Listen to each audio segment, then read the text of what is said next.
So, good morning, everyone, and a happy Christmas. I take this opportunity to wish you all a happy Christmas, and thanks for your support and for tuning into the channel over the last few months. I have a couple of things, just not much this morning. Really, just wanted to get on and say happy Christmas and what have you. But I wanted to show you a couple of things as well that I've been thinking about. Does anyone remember them? They were the Storm Sand Eels. Now, they used to absolutely slaughter bass. I mean, absolutely hammer bass, right? And look at it. There's nothing to it. Like, it's just a small bit of rubber, you know? And it got me thinking, you can overthink things. Like, you can.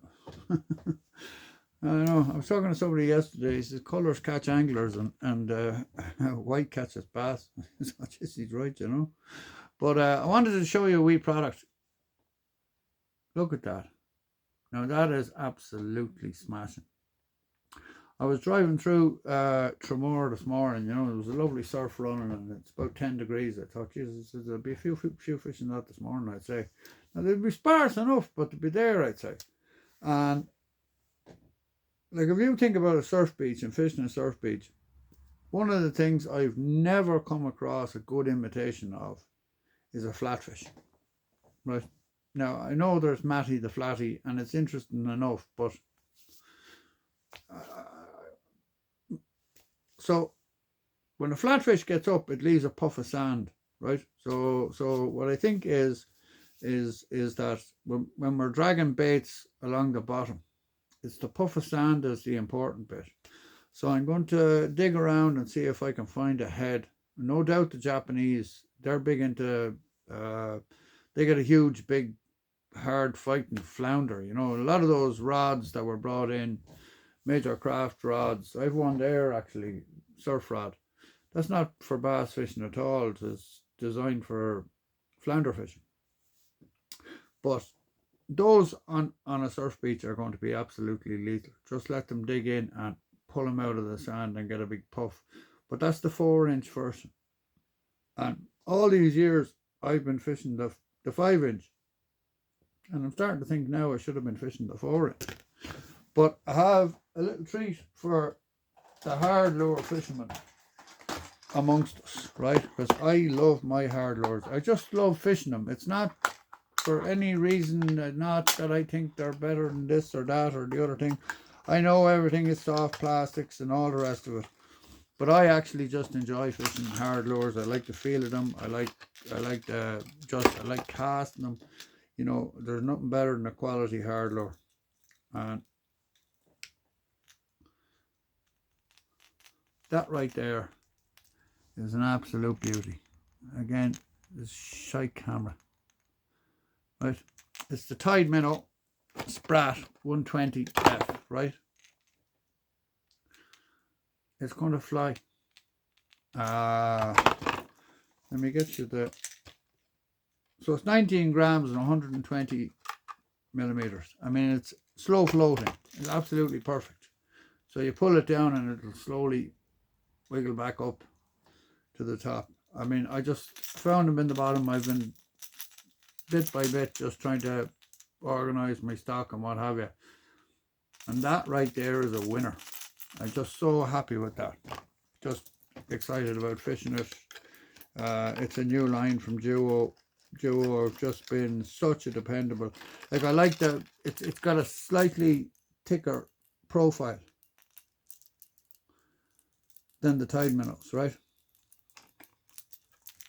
So, than the Tide Minnow Slim. Yeah, nice. Now, the other thing I'll never be without is a sinking lure, right? Because sometimes when you're in the surf, especially if you're fishing in the surf, you can't get the baits to go down or whatever. So I bought in those fellas there. Now that's the 100 version, right? It's the Tide Minnow Lance. That's the 110 rather, sinker. And that's in sand eel. I mean, it's just lovely, reflective, lovely natural looking bait. I just like naturals. I fish two things. I fish either really natural or really off the wall, you know, neither in between, you know. But if you think about it, like Bubblegum Pink and everything is hugely successful, and I have the, you know, Solid Chartreuse, massively successful. Um, you know, so I think it depends on the day. Like, you know, people ask me about color. I'm never quite sure what to say. Like, yeah, it matters. Other days it doesn't matter. Like, what do you say? You know, the only way to find out is just to keep trying. Is to keep casting different types, trying different colors and everything. But I tend to go with kind of supernatural, like Wakasaji, French Wakasaji, like that there now is French Wakasaji. You know, it's a very natural kind of you know, light belly, goldish kind of color to it. White is just a banker. You know, you can't go wrong with white. Um, have the Saoris there in Sandale, Wakasaji. I have them in a lovely green and that kind of thing. So it's nice to be able to just mix it up and to try something new and to have something else to chuck at it. Um, I a huge selection of jig heads because for me, one of the most important things is the movement of the bait. Is how the bait moves, right? And that'll be the deciding factor of whether that fish picks it up or not. You know, I went pike fishing last summer uh, with Gabby, Mr. Pike. He's a fantastic guide up there in the Midlands, and he took me out for the day for free, which was very decent of him. But I watched him, and like I hooked a fish early in the day and I lost it. It was a good fish. It was a meter fish. I lost it at the side of the boat, and I didn't get another take all day. It was the sunniest day of the summer, but he managed 4 pike, and it was just the slightest movement, just the rod was down, he barely tipping it like that. So we were fishing guppies, and they were just gliding off to the side and then gliding back. And, you know, I was just going a bit too fast. I wasn't getting it on the bottom and what have you, you know. And as I've said many times, if you're not losing lures, you're not probably not in the zone, if you know what I mean. So, well, if you're fishing plastics and that kind of thing. Now, plastics wise, I showed you a bit of stuff yesterday, but like show you the difference in size in these. I cannot wait to fish this tiny little fella. He's only fantastic. Look at that. Look at the size of him. On the low water in a couple of spots I know now, that is absolutely going to murder fish. And there's his big brother in Wakasaji. Now I've got the sleepers in a good range. I've 3 colours. I've gone all natural in the sleepers. I have the sleeper craws there as well. Um,